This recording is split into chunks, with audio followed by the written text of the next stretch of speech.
Of the record ವಿಶೇಷ ಕಾರ್ಯಕ್ರಮಕ್ಕೆ ಸ್ವಾಗತ. ನಾನು ಮಾರುತಿ ಪಾವಗಡ. ನಮ್ಮ ರಾಜ್ಯದ ಮೂರು ಪಕ್ಷದ ನಾಯಕರುಗಳು ಕೊಟ್ಟಂತಹ ಹೇಳಿಕೆಗಳು, ಅವರು ತೆಗೆದುಕೊಂಡಂತಹ ನಿರ್ಧಾರಗಳ ಹಿಂದೆ ಇರುವಂತಹ ಇನ್ಸೈಡ್ ಸ್ಟೋರಿಯನ್ನು ಹೇಳುವಂತಹ ವಿಶೇಷ ಕಾರ್ಯಕ್ರಮವೇ ಆಫ್ ದ ರೆಕಾರ್ಡ್ ವಿಶೇಷ ಕಾರ್ಯಕ್ರಮ.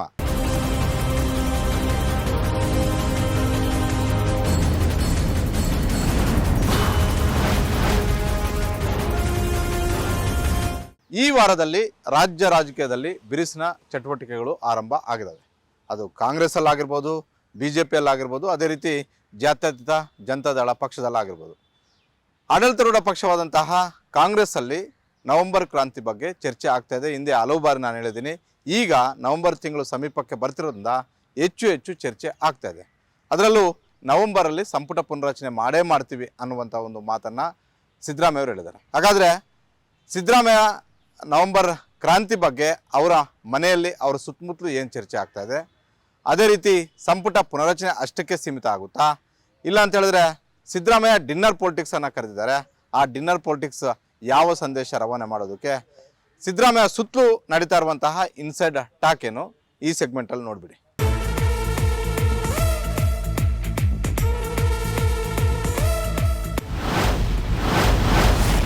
13ನೇ ತಾರೀಕು ಡಿನ್ನರ್ ಪಾಲಿಟಿಕ್ಸ್ ಕರೆದ ಸಿದ್ದರಾಮಯ್ಯ. ಡಿನ್ನರ್ ಹಿಂದೆ ಇದೆ ರಾಜಕೀಯ ಪಟ್ಟು. ನವೆಂಬರ್ ಕ್ರಾಂತಿ, ನವೆಂಬರ್ ಬದಲಾಗ್ತಾರೆ. ಶಿವರಾಮೇಗೌಡರು ಹೇಳಿದ್ದಾರೆ ಸರ್. ಶಿವರಾಮೇಗೌಡರು ಸಮೇತ ಎಲ್ಲರೂ ಕೂಡ ಡಿ.ಕೆ. ಶಿವಕುಮಾರ್ ಸಿಎಂ ಆಗ್ತಾರೆ ಅಂತ ಹೇಳಿ ಶಿವರಾಮೇಗೌಡರು ಹೇಳಿದ್ದಾರೆ ಸರ್. ಆ ದಿನ ಹೇಳ್ತಾ ಇರ್ತಾರೆ. ಯಾಕಂದ್ರೆ ನವೆಂಬರ್ಗೆ 2.5 ವರ್ಷ ಆಗುತ್ತಲ್ಲ, ಆ ಥರ ನಾನೇನು ಹೇಳಿದ್ದೀನಿ ಅಂತಂದ್ರೆ ಹೈಕಮಾಂಡ್ನವರು ಏನು ತೀರ್ಮಾನ ಮಾಡ್ತಾರೆ ಅದಕ್ಕಂತ ನಡ್ಕೋಬೇಕು ಎಲ್ಲರೂ ಅಲ್ವಾ. Whatever the high command decides you have to go by it. ಮತ್ತೆ ಇನ್ನೂ 2 ವರ್ಷ ಇರ್ತೀರಿ. ಇನ್ನೂ 2.5 ವರ್ಷ ಇರ್ತೀವಿ. ಹೇಳಿ ಕೇಳಿ ರಾಜ್ಯದಲ್ಲಿ ಚರ್ಚೆ ಆಗ್ತಿರೋದೇನಂತ ಹೇಳಿದ್ರೆ ನವೆಂಬರ್ 20ರ ಬಳಿಕ ನಾಯಕತ್ವ ಬದಲಾವಣೆ ಆಗುತ್ತೆ ಅಂತ. ಅದು ಡಿ.ಕೆ. ಶಿವಕುಮಾರ್ ಅವರ ಬಣದಲ್ಲಿ ಹೆಚ್ಚು ಚರ್ಚೆ ಆಗ್ತಾ ಇದೆ. ನವೆಂಬರ್ 21ಕ್ಕೆ ಸಿದ್ದರಾಮಯ್ಯ ಅವರು ಮುಖ್ಯಮಂತ್ರಿ ಆಗಿ 2 ವರ್ಷ 6 ತಿಂಗಳು ಕಂಪ್ಲೀಟ್ ಆಗುತ್ತೆ. ಇನ್ನು ಉಳಿಕೆ ಅವಧಿಗೆ ಅಂದರೆ 2 ವರ್ಷ ಇನ್ನು 6 ತಿಂಗಳ ಅವಧಿಗೆ ಡಿ.ಕೆ. ಶಿವಕುಮಾರ್ ಅವರು ಮುಖ್ಯಮಂತ್ರಿ ಆಗ್ತಾರೆ ಅನ್ನುವಂಥದ್ದನ್ನು ಹಲವು ಶಾಸಕರುಗಳು ಬಹಿರಂಗವಾಗಿ ಹೇಳಿಕೆಯನ್ನು ಕೊಡ್ತಾ ಇದ್ದಾರೆ. ಅದು ಕುಣಿಗಲ್ನ ರಂಗನಾಥ್ ಆಗಿರ್ಬೋದು, ರಾಮನಗರ ಶಾಸಕರಾಗಿರ್ಬೋದು, ಹಲವು ಶಾಸಕರು ಡಿ.ಕೆ. ಶಿವಕುಮಾರ್ ಅವರು ಕೂಡ ಮುಖ್ಯಮಂತ್ರಿ ಆಗಲೇಬೇಕು, ಹಾಗೆ ಆಗ್ತಾರೆ, ಅದರಲ್ಲೂ ನವೆಂಬರ್ ತಿಂಗಳಲ್ಲೇ ಆಗ್ತಾರೆ ಅನ್ನುವಂತಹ ಹೇಳಿಕೆಗಳನ್ನು ಕೊಡ್ತಾ ಇದ್ದಾರೆ. ಈ ನಡುವೆ ಮುಖ್ಯಮಂತ್ರಿ ಸಿದ್ದರಾಮಯ್ಯ ಅವರು ಮೈಸೂರಲ್ಲೂ ಸ್ಪಷ್ಟನೆ ಕೊಟ್ಟರು, ಅದೇ ರೀತಿ ಬೆಂಗಳೂರಲ್ಲೂ ಕೂಡ ಸ್ಪಷ್ಟನೆ ಕೊಟ್ಟರು. ನಾಯಕತ್ವ ಬದಲಾವಣೆ ಇಲ್ಲ, ನಾನೇ ಪೂರ್ಣಾವಧಿ CM ಅನ್ನುವಂತಹ ಹೇಳಿಕೆಯನ್ನು ಕೊಟ್ಟರು. ಈ ನಡುವೆ ನವೆಂಬರ್ ತಿಂಗಳಲ್ಲಿ ಸಂಪುಟ ಪುನರಚನೆ ಮಾಡಿ ಅನ್ನುವಂಥ ಒಂದು ಸಂದೇಶ ಕಾಂಗ್ರೆಸ್ ಹೈಕಮಾಂಡ್ ಸಿದ್ದರಾಮಯ್ಯ ಅವರಿಗೆ ರವಾನೆ ಮಾಡಿದೆ ಅಂತೆ. ಹೀಗಾಗಿ ಮೊನ್ನೆ ಮುಖ್ಯಮಂತ್ರಿ ಸಿದ್ದರಾಮಯ್ಯ ಅವರೇ ಮಾಧ್ಯಮಗಳ ಮುಂದೆ ಈ ಬಗ್ಗೆ ಹೇಳಿಕೆಯನ್ನು ಕೊಟ್ಟಿದ್ದಾರೆ. ಅಂದರೆ ನವೆಂಬರ್ ತಿಂಗಳಲ್ಲಿ ಸಂಪುಟ ಪುನರಚನೆ ಮಾಡ್ತೀವಿ. ಈ ಬೆನ್ನಲ್ಲೇ ಈಗ ಸಿದ್ದರಾಮಯ್ಯ ಅವರು ಸೋಮವಾರ ಸಂಜೆ ಶಾಸಕರಿಗೂ ಹಾಗೂ ಸಚಿವರುಗಳ ಡಿನ್ನರ್ ಪೊಲಿಟಿಕ್ಸ್ಗೆ ಆಹ್ವಾನವನ್ನು ಕೊಟ್ಟಿದ್ದಾರೆ. ಹಾಗಂದ ಮಾತ್ರಕ್ಕೆ ಕೇವಲ ಸಂಪುಟ ಪುನರಚನೆ ಸೂಚನೆಯನ್ನು ಕೊಟ್ಟ ಕಾರಣಕ್ಕೆ ಸಿದ್ದರಾಮಯ್ಯ ಅವರು ಡಿನ್ನರ್ ಪೊಲಿಟಿಕ್ಸನ್ನು ಮಾಡ್ತಾ ಇದ್ದಾರೆ. ಇಲ್ಲವೇ ನವೆಂಬರ್ ತಿಂಗಳಲ್ಲಿ ದೊಡ್ಡ ಮಟ್ಟದ ಒಂದು ರಾಜಕೀಯ ಬದಲಾವಣೆ ಆಗುತ್ತೆ ಅನ್ನುವಂತಹ ಡಿ.ಕೆ. ಶಿವಕುಮಾರ್ ಅವರ ಬೆಂಬಲಿಗರಲ್ಲಿ ಏನು ಚರ್ಚೆ ಆಗ್ತಿದೆ, ಅದಕ್ಕೆ ಒಂದು ಸಂದೇಶ ರವಾನೆ ಮಾಡೋದಕ್ಕೆ ಮತ್ತೊಂದು ರಾಜಕೀಯ ಪ್ರಯತ್ನವನ್ನು ಮಾಡ್ತಾ ಇದ್ದಾರೆ. ರಾಜಕೀಯ ಸಂದೇಶವನ್ನು ಕಳಿಸೋದಕ್ಕೆ ಈ ಸಭೆಯನ್ನು ಮಾಡ್ತಾ ಇದ್ದಾರೆ. ಕಾಂಗ್ರೆಸ್ ಹೈಕಮಾಂಡ್ಗೆ ನನ್ನ ಜೊತೆ ಇನ್ನೂ ಎಷ್ಟು ಜನ ಶಾಸಕರು ಮತ್ತು ಸಚಿವರು ಇದ್ದಾರೆ ಅನ್ನುವಂಥ ಒಂದು ಸಂದೇಶ ರವಾನೆ ಮಾಡುವಂಥ ಒಂದು ಸಭೆಯ, ಇಲ್ಲವೇ ಯಾವಾಗ ಸಿದ್ದರಾಮಯ್ಯ ಅವರಿಗೆ ರಾಜಕೀಯ ಸಂಕಷ್ಟಗಳು ಬರ್ತಾವೋ ಆ ಸಂದರ್ಭದಲ್ಲಿ ಅವರು ಮಾಡುವಂತಹ ಮೊದಲು ರಾಜಕೀಯ ಪಟ್ಟು ಏನಂತ ಹೇಳಿದ್ರೆ ನನ್ನ ಜೊತೆ ಎಷ್ಟು ಜನ ಶಾಸಕರಿದ್ದಾರೆ ಅಂತ. ಶಾಸಕರನ್ನು ವಿಶ್ವಾಸಕ್ಕೆ ತೆಗೆದುಕೊಳ್ಳುವ ಕಾರಣಕ್ಕೋಸ್ಕರ ಹಲವು ಬಾರಿ ಡಿನ್ನರ್ ಪೊಲಿಟಿಕ್ಸನ್ನು ಮಾಡಿದರು. ಅದು ಈ ಬಾರಿನೂ ಕೂಡ ಮಾಡ್ತಿದ್ದಾರೆ ಅನ್ನುವಂಥ ಒಂದು ಚರ್ಚೆ ಈಗ ಸಿದ್ದರಾಮಯ್ಯ ಅವ್ರ ಬಣದಲ್ಲೂ ಆಗ್ತಿದೆ, ಅದೇ ರೀತಿ ರಾಜ್ಯ ಕಾಂಗ್ರೆಸ್ಸಲ್ಲೂ ಕೂಡ ಆಗ್ತಿದೆ. ಸೋಮವಾರ ಸಂಜೆ ಶಾಸಕರು ಮತ್ತು ಸಚಿವರು, ಬಹುತೇಕ ಸಚಿವರಿಗೆ ಮೊದಲ ಆದ್ಯತೆಯಾಗಿ ಡಿನ್ನರ್ಗೆ ಕರೆದಿದ್ದಾರೆ. ಹೀಗಾಗಿ ಆ ಡಿನ್ನರಲ್ಲಿ ಪ್ರಮುಖವಾಗಿ ಸಿದ್ದರಾಮಯ್ಯ ಅವರು 2 ಅಜೆಂಡಾಗಳನ್ನು ಇಡ್ಬೋದು. ಒಂದು, ನವೆಂಬರ್ ತಿಂಗಳಲ್ಲಿ ಸಚಿವ ಸಂಪುಟ ಪುನರಚನೆ ಮಾಡಲೇಬೇಕು, ಈ ಸಂದೇಶ ಹೈಕಮಾಂಡಿಂದ ಬಂದಿದೆ. ಹೀಗಾಗಿ ಮಾನಸಿಕವಾಗಿ ಕೆಲವರು ರೆಡಿಯಾಗಿರಿ, ಯಾರನ್ನ ಕೈ ಬಿಟ್ಟರೂ ಕೂಡ ಅದು ನನ್ನ ನಿರ್ಧಾರ ಅಲ್ಲ, ಕಾಂಗ್ರೆಸ್ ಹೈಕಮಾಂಡ್ ಏನು ಹೇಳುತ್ತೋ ಅದನ್ನಷ್ಟೇ ನಾನು ಮಾಡುವಂತಹ ಕೆಲಸವನ್ನು ಮಾಡ್ತೇನೆ. ಹೀಗಾಗಿ ನಿಮ್ಮ ಸಪೋರ್ಟ್ ನನಗೆ ಬೇಕು ಅಂತ. ಯಾರು ಸಚಿವ ಸ್ಥಾನವನ್ನು ಕಳ್ಕೊಳ್ತಾರೋ ಅವರು ಬಹಿರಂಗವಾಗಿ ಮತ್ತೆ ನನ್ನ ವಿರುದ್ಧ ಮಾತಾಡೋದು ಬೇಡ ಅನ್ನುವಂಥ ಒಂದು ಸಂದೇಶವನ್ನು ರವಾನೆ ಮಾಡುವ ಸಲುವಾಗಿ ಸಿದ್ದರಾಮಯ್ಯ ಅವರು ಈ ಡಿನ್ನರ್ ಪೊಲಿಟಿಕ್ಸನ್ನು ಕರೆದಿದ್ದಾರೆ ಅಂತ. ಇನ್ನು ಅದ್ರ ಜೊತೆಗೆ ಶಾಸಕರು ಕೂಡ ಸಹಜವಾಗಿ ಬಂದೇ ಬರ್ತಾರೆ. ಶಾಸಕರ ವಿಶ್ವಾಸವನ್ನು ಗಳಿಸ್ಕೊಳ್ಬೇಕು. ನವೆಂಬರ್ ತಿಂಗಳಲ್ಲಿ ಒಂದು ವೇಳೆ ನಾಯಕತ್ವ ಬದಲಾವಣೆ ಚರ್ಚೆ ಆಗಿದ್ದೇ ಆದರೆ, ಕಾಂಗ್ರೆಸ್ ಹೈಕಮಾಂಡ್ ಆ ರೀತಿಯಾದಂಥ ಒಂದು ನಿರ್ಧಾರಕ್ಕೆ ಬಂದಿದ್ದೆ ಆದರೆ ಸಿದ್ದರಾಮಯ್ಯವರು ಕೂಡ ತಮ್ಮ ರಾಜಕೀಯ ಪಟ್ಟನ್ನು ಬಳಸೋದಕ್ಕೆ ಈಗಾಗಲೇ ತಯಾರಿಗಳನ್ನು ನಡೆಸ್ಕೊಳ್ತಾ ಇದ್ದಾರೆ. ಅದರ ಮುಂದುವರೆದ ಭಾಗವೇ ಈ ಸೋಮವಾರ ಕರೆದಿರುವಂತಹ ಡಿನ್ನರ್ ಪಾಲಿಟಿಕ್ಸ್. ಶಾಸಕರ ವಿಶ್ವಾಸವನ್ನು ಗಳಿಸ್ಕೊಳ್ಳುವಂಥದ್ದು, ಕಾಂಗ್ರೆಸ್ ಹೈಕಮಾಂಡ್ಗೆ ಮತ್ತೊಮ್ಮೆ ಒಂದು ಸ್ಪಷ್ಟವಾದಂಥ ಒಂದು ಸಂದೇಶವನ್ನು ರವಾನೆ ಮಾಡುವಂಥದ್ದು. ಒಂದು, ಶಾಸಕರು ಹೆಚ್ಚು ಜನ ನನ್ನ ಕಡೆ ಇದ್ದಾರೆ. ಮತ್ತೊಂದು, ರಾಜ್ಯದ 224 ವಿಧಾನಸಭಾ ಕ್ಷೇತ್ರಗಳಲ್ಲೂ ಕೂಡ ಇವತ್ತಿಗೂ ನಾನೇ ವರ್ಚಸ್ವಿ ನಾಯಕ, ನಾನೇ ಪ್ರಭಾವಿ ನಾಯಕ, ನಾನೇ ವೋಟ್ ತಂದುಕೊಡುವಂತಹ ನಾಯಕ. ಹೀಗಾಗಿ ನನ್ನನ್ನು ಟಚ್ ಮಾಡಿದ್ರೆ ಮುಂದೆ ಸರ್ಕಾರ ಅಷ್ಟು ಸುಭದ್ರವಾಗಿ ನಡೆಯೋದು ಸಾಧ್ಯವಿಲ್ಲ. ಈ ಸಂದೇಶವನ್ನು ಕೂಡ ರವಾನೆ ಮಾಡುವಂಥ ಒಂದು ಸಾಧ್ಯತೆ ಇದೆ. ಹೀಗಾಗಿ ಸಿದ್ದರಾಮಯ್ಯವರ ಬಣದಲ್ಲಿಯೇ ಎರಡೆರಡು ಅಜೆಂಡಾಗಳ ಬಗ್ಗೆ ಚರ್ಚೆ ಆಗ್ತಾ ಇದೆ. ಅದೇ ರೀತಿ KPCCಯಲ್ಲೂ ಕೂಡ ಇಂಥದ್ದೇ ಒಂದು ಚರ್ಚೆ ಆಗ್ತಾ ಇದೆ. ಈ ಹಿನ್ನೆಲೆಯಲ್ಲಿ ಸೋಮವಾರ ಸಿದ್ದರಾಮಯ್ಯವರು ಕರೆದಿರುವಂತಹ ಸಭೆಗೆ ಎಷ್ಟು ಜನ ಸಚಿವರು, ಎಷ್ಟು ಜನ ಶಾಸಕರು ಹೋಗ್ತಾರೆ ಅನ್ನೋದ್ರ ಮೇಲೆ ಸಿದ್ದರಾಮಯ್ಯವರ ಡಿನ್ನರ್ ಪಾಲಿಟಿಕ್ಸ್ ಸಕ್ಸಸ್ ಆಗುತ್ತಾ, ಇಲ್ಲವೇ 2023 ವಿಧಾನಸಭಾ ಚುನಾವಣೆ ಗೆದ್ದಂತಹ ಸಂದರ್ಭದಲ್ಲಿ ಸಿದ್ದರಾಮಯ್ಯವ್ರಿಗೆ ಸುಮಾರು 90ಕ್ಕೂ ಅಧಿಕ ಶಾಸಕರು ಸಪೋರ್ಟ್ ಮಾಡಿದ್ರು. ಅಷ್ಟು ಜನ ಈಗ ಸಪೋರ್ಟ್ ಮಾಡಿದ್ದೆ ಆದರೆ ಹೈಕಮಾಂಡ್ ಅಷ್ಟು ಸುಲಭವಾಗಿ ಸಿದ್ದರಾಮಯ್ಯವರನ್ನು ಕೆಳಗಿಳಿಸೋದಕ್ಕೆ ಆಗೋದಿಲ್ಲ. ಆದರೆ ಸಿದ್ದರಾಮಯ್ಯವರು ಒಂದು ವೇಳೆ ಮುಂದಿನ ದಿನಗಳಲ್ಲಿ ಒಪ್ಕೊಂಡಿದ್ದೆ ಆದರೆ, ಅಂದರೆ ದೇವರಾಜ್ ಅರಸು ಅವರ ಹಿಸ್ಟ್ರಿಯನ್ನು ಅಳಿಸಿದ ಬಳಿಕ, ಅವ್ರಿಗಿಂತಲೂ ಒಂದೆರಡು ದಿನಗಳ ಕಾಲ ಹೆಚ್ಚು ಕಾಲಾವಧಿ ಮುಖ್ಯಮಂತ್ರಿ ಗಾದಿಯನ್ನು ಅನುಭವಿಸಿದ ಬಳಿಕ ಕಾಂಗ್ರೆಸ್ ಹೈಕಮಾಂಡ್ ಒಪ್ಪಿಸಿದ್ದೇ ಆದರೆ, ಸಿದ್ದರಾಮಯ್ಯವರನ್ನು ಮನವೊಲಿಸಿ ಅವರನ್ನು ಕೆಳಗಿಳಿಸಿದ್ದೆ ಆದರೆ ಆ ಸಂದರ್ಭದಲ್ಲಿ ಆ ಸ್ಥಾನ ಖಾಲಿ ಆಗ್ಬೋದು, ಬೇರೆಯವ್ರಿಗೆ ಅದರ ಅವಕಾಶವೂ ಕೂಡ ಸಿಗಬಹುದು. ಈ ಚರ್ಚೆಯೂ ಕೂಡ ಸಿದ್ದರಾಮಯ್ಯವರ ಪಟಾಲಮಲ್ಲಿ ಹಾಗೂ ಕಾವೇರಿಯಲ್ಲಿ ಸದಾ ಆಗ್ತಲೇ ಇದೆ. ಹೀಗಾಗಿ ಸೋಮವಾರ ಕರೆದಿರುವಂತಹ ಸಚಿವರುಗಳ ಒಂದು ಸಭೆಯಲ್ಲಿ ಪ್ರಮುಖವಾಗಿ ನಾವು ಯಾವ ರೀತಿಯಾಗಿ ಗಟ್ಟಿ ಆಗಬೇಕು, ಜೊತೆಗೆ ಒಂದು ವೇಳೆ ಕಾಂಗ್ರೆಸ್ ಹೈಕಮಾಂಡ್ ಏನಾದರೂ ಒಂದು ಸಂದೇಶವನ್ನು ರವಾನೆ ಮಾಡಿದ್ರೆ ನೀವು ನನ್ನ ಜೊತೆ ಇರಿ, ಜೊತೆಗೆ ನವೆಂಬರ್ ತಿಂಗಳಲ್ಲಿ ಸಂಪುಟ ಪುನರ್ರಚನೆ ಆಗಿದ್ದೇ ಆದರೆ ಆ ಸಂದರ್ಭದಲ್ಲಿ ಯಾರನ್ನು ಕೈಬಿಟ್ಟರೂ ಕೂಡ ಅದು ನನ್ನ ನಿರ್ಧಾರ ಆಗಿರೋದಿಲ್ಲ, ಕಾಂಗ್ರೆಸ್ ಹೈಕಮಾಂಡ್ ನಿರ್ಧಾರ ಆಗಿರುತ್ತೆ. ಹೀಗಾಗಿ ಮಾನಸಿಕವಾಗಿ ನೀವು ರೆಡಿಯಾಗಿರಿ ಅನ್ನುವಂಥ ಒಂದು ಸಂದೇಶವನ್ನು ಕೊಡುವ ಸಲುವಾಗಿ ಸೋಮವಾರ ಡಿನ್ನರ್ಗೆ ಆಹ್ವಾನವನ್ನು ಮಾಡಿದ್ದಾರೆ. ನವೆಂಬರಲ್ಲಿ ಸಂಪುಟ ಪುನರ್ರಚನೆ ಫಿಕ್ಸ್. 2023ರಿಂದ ಇವತ್ತಿನವರೆಗೂ ರಾಜ್ಯ ಸರ್ಕಾರದಲ್ಲಿರುವಂತಹ ಸಚಿವರುಗಳ ಬಗ್ಗೆ ಪಿನ್ ಟು ಪಿನ್ ಮಾಹಿತಿ ಮೂವರ ನಾಯಕರ ಬಳಿ ಇದೆ. ಅದು ಒಂದು ಸಿದ್ದರಾಮಯ್ಯ, ಮತ್ತೊಂದು DK ಶಿವಕುಮಾರ್, ಮಗದೊಂದು ಮಲ್ಲಿಕಾರ್ಜುನ್ ಖರ್ಗೆ. ಸುರ್ಜೇವಾಲಾ ಅವ್ರ ಜೊತೆನೂ ಕೂಡ ಇದೆ. ಆದರೆ ಪ್ರತಿ 3 ತಿಂಗಳಿಗೊಮ್ಮೆ ತಮ್ಮ ಇಲಾಖೆಯಲ್ಲಿ ತಾವು ಮಾಡಿದಂತಹ ಕೆಲಸಗಳ ಬಗ್ಗೆ ಸಂಪೂರ್ಣವಾದಂಥ ಒಂದು ರಿಪೋರ್ಟನ್ನು ನಮಗೆ ಕಳಿಸ್ಕೊಡ್ಬೇಕು AICCಗೆ ಅನ್ನುವಂಥ ಒಂದು ಸೂಚನೆಯನ್ನು ಅವತ್ತೇ ಮಲ್ಲಿಕಾರ್ಜುನ್ ಖರ್ಗೆ ಮತ್ತು ಸುರ್ಜೇವಾಲಾ ಅವರು ಕೊಟ್ಟಿದ್ದರು. ಆದರೆ 4-5 ಜನ ಮಿನಿಸ್ಟ್ರಿಗಳು ಬಿಟ್ಟರೆ ಅಷ್ಟು ಸಕ್ರಿಯವಾಗಿ ಯಾರೂ ಕೂಡ ಕಳಿಸಿಲ್ಲ ಅನ್ನುವಂಥ ಒಂದು ಸಂದೇಶ ಕಾಂಗ್ರೆಸ್ ಹೈಕಮಾಂಡ್ನಿಂದ ಬಂದಿದೆ. ಕೇವಲ ಕೃಷ್ಣ ಬೈರೇಗೌಡ, ದಿನೇಶ್ ಗುಂಡೂರಾವ್, ಆಯ್ದ ಕೆಲ ಸಚಿವರುಗಳು ಮಾತ್ರ ಪ್ರತಿ 3 ತಿಂಗಳಿಗೊಮ್ಮೆ ತಾವು ಮಾಡಿದಂತಹ ಕೆಲಸಗಳ ಬಗ್ಗೆ ತಮ್ಮ ಇಲಾಖೆಯ ಪ್ರೋಗ್ರೆಸ್ ಕಾರ್ಡನ್ನು ಕಾಂಗ್ರೆಸ್ ಹೈಕಮಾಂಡ್ಗೆ ಕಳಿಸುವಂಥ ಒಂದು ಕೆಲಸವನ್ನು ಮಾಡಿದರೆ, ಅದು ಮಲ್ಲಿಕಾರ್ಜುನ್ ಖರ್ಗೆ ಅವ್ರಿಗೂ ಒಂದು ಸೆಟ್ ಕೊಟ್ಟಿದ್ದಾರೆ, DK ಶಿವಕುಮಾರ್ ಅವ್ರಿಗೂ ಒಂದು ಸೆಟ್ ಕೊಟ್ಟಿದ್ದಾರೆ, ಸಿದ್ದರಾಮಯ್ಯ ಅವ್ರಿಗೂ ಒಂದು ಸೆಟ್ ಕೊಟ್ಟಿದ್ದಾರೆ, ಸುರ್ಜೇವಾಲಾ ಅವ್ರಿಗೂ ಕೂಡ ಒಂದು ಸೆಟ್ ಕೊಟ್ಟಿದ್ದಾರೆ. ಆದರೆ ಬಹುತೇಕರು ಅವತ್ತು ಕಾಂಗ್ರೆಸ್ ಹೈಕಮಾಂಡ್ ಹೇಳಿದ್ದನ್ನು ಮರೆತೇ ಬಿಟ್ಟಿದ್ದಾರೆ. ಹೀಗಾಗಿ ಸಹಜವಾಗಿ ಅವರ ಇಲಾಖೆಯಲ್ಲಿ ಭಾಳಷ್ಟು ಫೇಲ್ಯೂರ್ಗಳು ಆಗಿದ್ದಾವೆ ಅನ್ನುವಂಥ ಒಂದು ಅಸಮಾಧಾನ ಕಾಂಗ್ರೆಸ್ ಹೈಕಮಾಂಡ್ಗಿದೆ. ಈ ವಿಚಾರವೂ ಕೂಡ ಡಿನ್ನರ್ ಪಾಲಿಟಿಕ್ಸಲ್ಲೂ ಕೂಡ ಚರ್ಚೆ ಆಗ್ಬೋದು. ಅದೇ ರೀತಿ ಇವತ್ತಿಗೂ ಕೂಡ ಚರ್ಚೆ ಆಗ್ತಾ ಇದೆ. ಹಲವು ಸಚಿವರುಗಳ ಬಗ್ಗೆ ಭಾಳಷ್ಟು ಗಂಭೀರವಾದಂತಹ ಆರೋಪಗಳಿದ್ದಾವೆ. ಆ ಆರೋಪಗಳ ಬಂದ ಬಳಿಕವೂ ಕೂಡ ಅದನ್ನು ಸರಿಪಡಿಸ್ಕೊಳ್ಳಿಲ್ಲ. ಹೀಗಾಗಿ ಅಂಥವರನ್ನು ಯಾವ ಕಾರಣಕ್ಕೋಸ್ಕರ ಮುಂದುವರಿಸ್ತೀರಾ ಅನ್ನುವಂಥ ಒಂದು ಪ್ರಶ್ನೆಗಳನ್ನು ಹಿರಿಯ ಶಾಸಕರು ಸಿದ್ದರಾಮಯ್ಯ ಮತ್ತು DK ಶಿವಕುಮಾರ್ ಹಾಗೂ ಕಾಂಗ್ರೆಸ್ ಹೈಕಮಾಂಡ್ ಮುಂದೆ ಇಟ್ಟಿದ್ದಾರೆ.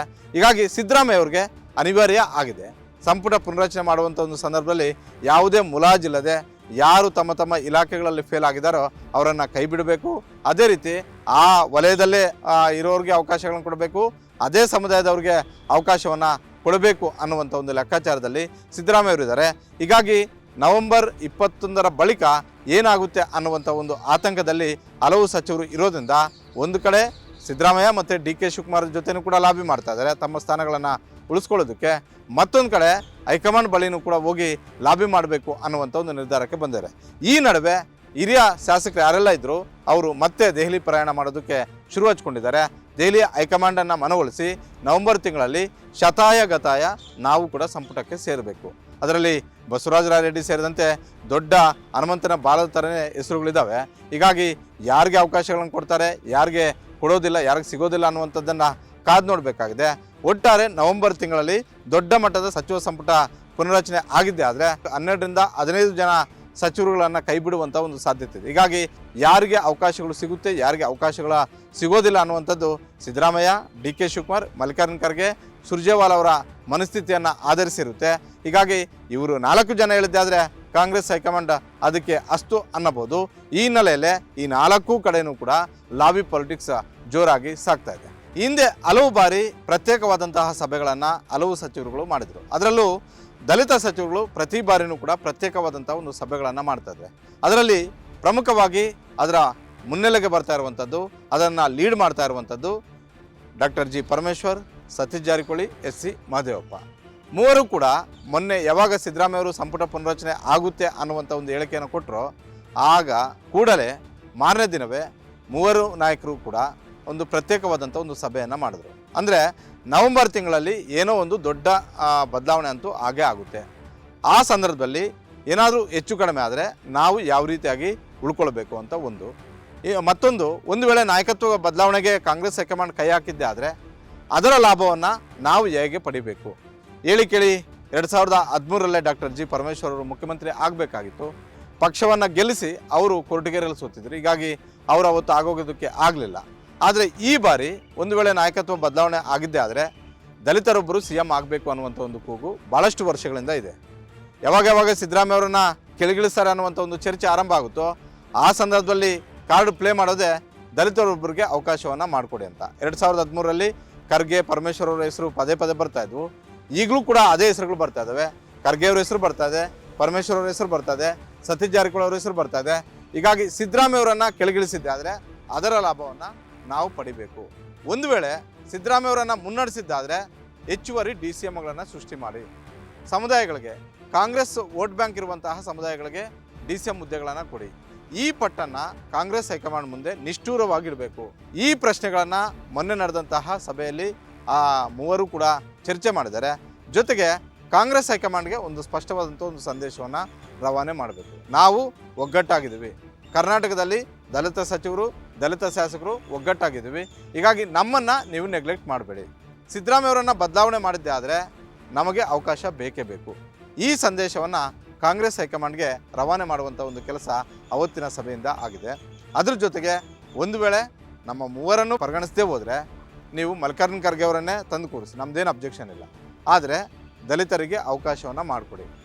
ಹೇಳಿ ಕೇಳಿ ಸತೀಶ್ ಜಾರಕಿಹೊಳಿ ಪ್ರತಿ ಬಾರಿನೂ ಕೂಡ ಹೇಳ್ತಿದ್ದಾರೆ, ನಾನು ಈಗ ರೇಸಲ್ಲಿಲ್ಲ, CM ರೇಸಲ್ಲಿಲ್ಲ, 2028ಕ್ಕೆ ನಾನು ರೇಸಿಗೆ ಬರ್ತೀನಿ. ಆದರೆ ಈಗ KPCC ಅಧ್ಯಕ್ಷ ಆಗಬೇಕು ಅನ್ನುವಂಥದ್ದನ್ನು ಬಹಿರಂಗವಾಗಿ ಹೇಳಿದ್ದಾರೆ. ಪರಮೇಶ್ವರ್ ಅವರು 8 ವರ್ಷಗಳ ಕಾಲ KPCC ಅಧ್ಯಕ್ಷರಾಗಿ ಹಿಂದೆ ಕೆಲಸ ಮಾಡಿದ್ದಾರೆ. ಈಗ ಅವರು ಮುಂದೆ ಮುಖ್ಯಮಂತ್ರಿ ಆಗಬೇಕು ಅನ್ನುವಂಥ ಒಂದು ಬಯಕೆ ಇದೆ. ಹೀಗಾಗಿ ಎಲ್ಲರ ಲೆಕ್ಕಾಚಾರವೂ ಕೂಡ ಒಂದೇ. ಸಿದ್ದರಾಮಯ್ಯ ಅವರು ಮುಂದುವರಿಸಿದ್ದಾದರೆ ಮುಂದುವರಿಸಿ, ಇಲ್ಲ ಖರ್ಗೆ ಅವರನ್ನು ತಂದು ನೀವು ಮಾಡೋದಾದರೆ ಮಾಡಿ, ಬಿಟ್ಟರೆ ನಮ್ಮಲ್ಲಿ ಒಬ್ಬರು ಆಗಬೇಕು. ಈ ಲೆಕ್ಕಾಚಾರವನ್ನು ಹಾಕ್ಕೊಂಡು ಈ ನಾಯಕರುಗಳು ಪ್ರತ್ಯೇಕವಾದಂಥ ಒಂದು ಸಭೆಯನ್ನು ಮಾಡಿದ್ದಾರೆ ಅನ್ನುವಂಥ ಒಂದು ಮಾಹಿತಿ ಸಿಕ್ಕಿದೆ.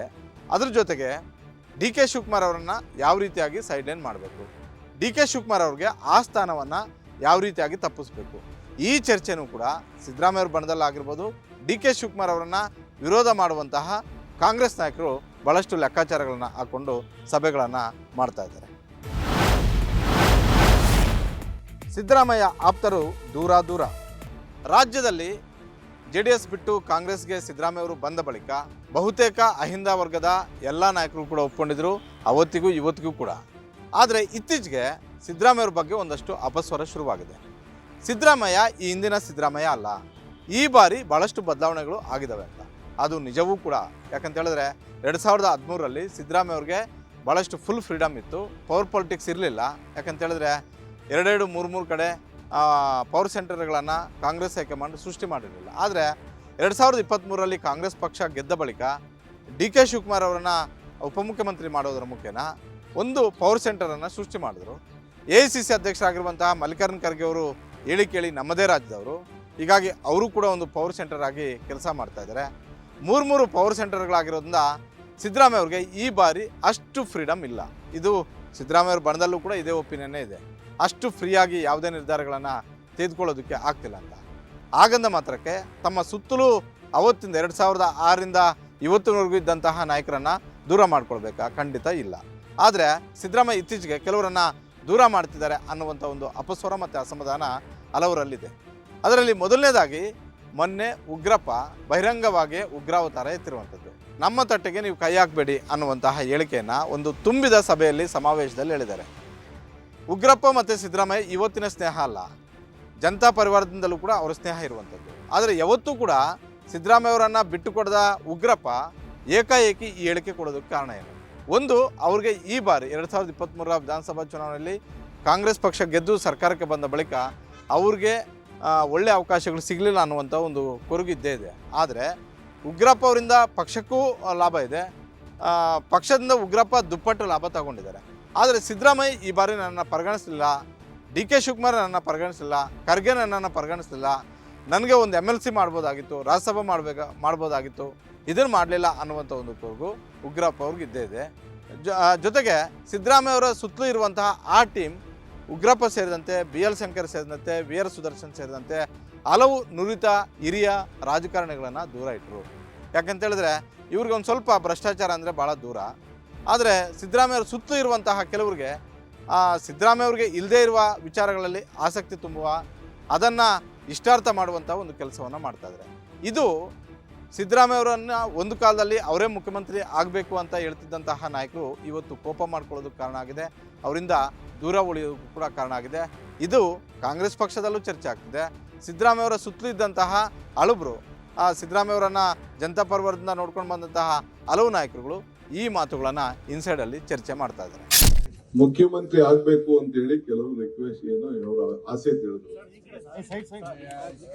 ಹತ್ರ ಬರ್ತಾ ಇದೆ ಅಂತ ಹೇಳಿದ್ರು, ಹತ್ರ ಬರ್ತಾ ಇದೆಯಾ ಅಂತ ಕೇಳಿದ್ರು ಅವರು ಅಷ್ಟೇ.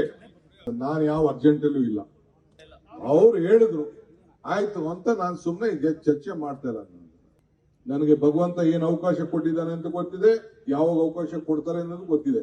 ನನಗೆ ನನ್ನ ರಾಜ್ಯದ ಜನತೆಗೆ ಸೇವೆ ಮಾಡಬೇಕು, ಬೆಂಗಳೂರು ನಾಗರಿಕರಿಗೆ ಉತ್ತಮವಾದಂತ ಆಡಳಿತ ಕೊಡಬೇಕು. 2023ರಿಂದ ಇವತ್ತಿನವರೆಗೂ ಕೂಡ ಡಿ ಕೆ ಶಿವಕುಮಾರ್ ಅವರು ಪದೇ ಪದೇ ಪ್ರಯತ್ನವನ್ನು ಮಾಡ್ತಾ ಇದ್ದಾರೆ ಕಾಂಗ್ರೆಸ್ ಹೈಕಮಾಂಡ್ ಮುಂದೆ.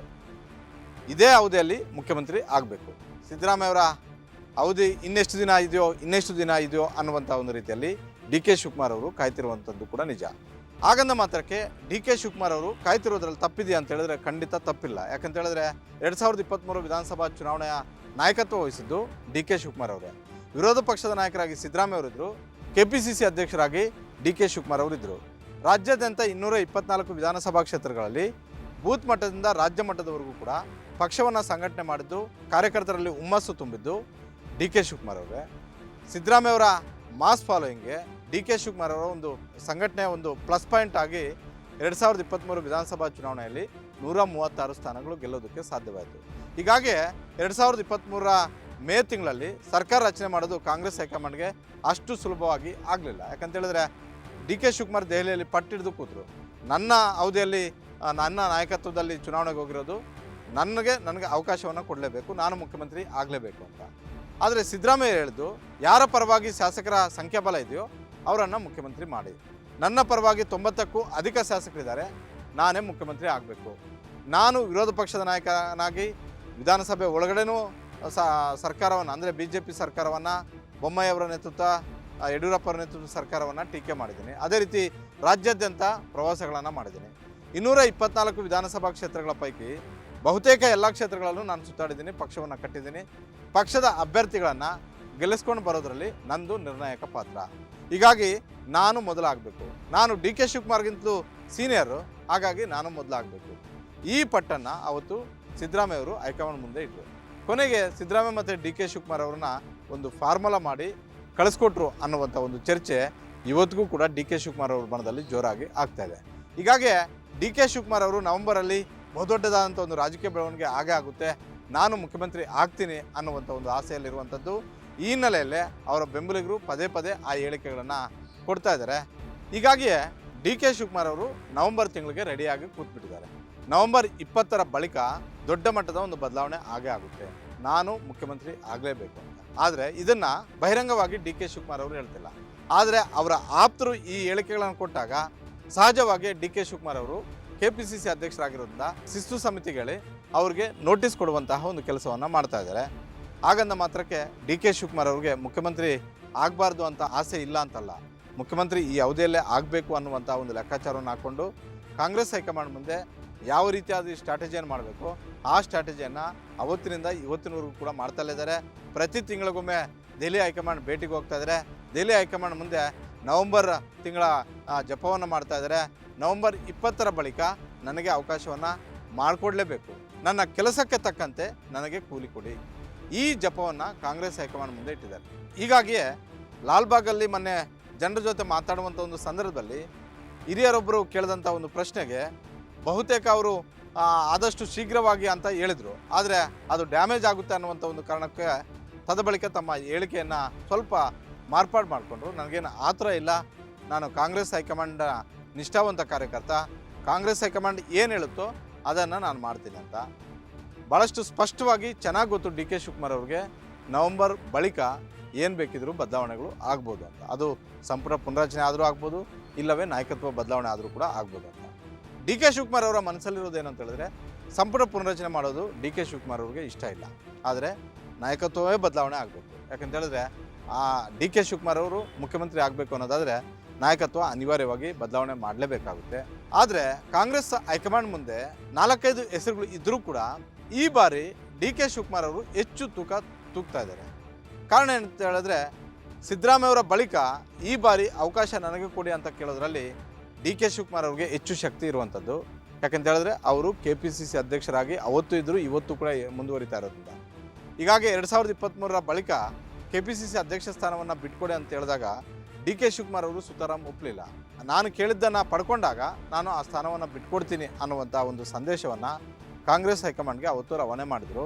ಇದೆಲ್ಲವೂ ಲೆಕ್ಕಾಚಾರಗಳು ಸರಿಯಾಗಿ ಆಗಿದ್ದೇ ಆದರೆ, ಕಾಂಗ್ರೆಸ್ ಹೈಕಮಾಂಡ್ ಅದಕ್ಕೆ ಒಪ್ಪಿದ್ದೇ ಆದರೆ, ಏನು ತಟಸ್ಥರು ದಲಿತ ಸಚಿವರುಗಳು ಪ್ರತ್ಯೇಕವಾಗಿ ಮೀಟಿಂಗ್ಗಳನ್ನು ಮಾಡ್ತಿದ್ದಾರೆ, ಇದಕ್ಕೆ ಯಾವುದೇ ಮನ್ನಣೆಯನ್ನು ಕಾಂಗ್ರೆಸ್ ಹೈಕಮಾಂಡ್ ಕೊಡದೇ ಇದ್ದರೆ, ಸಿದ್ದರಾಮಯ್ಯವರ ಮನವಿಗಳನ್ನು ಪುರಸ್ಕಾರ ಮಾಡದೇ ಇದ್ದರೆ, ಡಿ ಕೆ ಶಿವಕುಮಾರ್ ಅವರು ನವೆಂಬರ್ ಇಲ್ಲವೇ ಜನವರಿಯಲ್ಲಿ, ಫೆಬ್ರವರಿ ಇಲ್ಲ ಬಹುತೇಕ ಅಂದರೆ ಮಾರ್ಚ್ ಬಳಿಕ, ಬಡ್ಜೆಟ್ ಬಳಿಕ ಮುಖ್ಯಮಂತ್ರಿ ಆಗುವಂತಹ ಎಲ್ಲ ಸಾಧ್ಯತೆಗಳು ಕೂಡ ದಟ್ಟವಾಗಿ ಇದ್ದಾವೆ.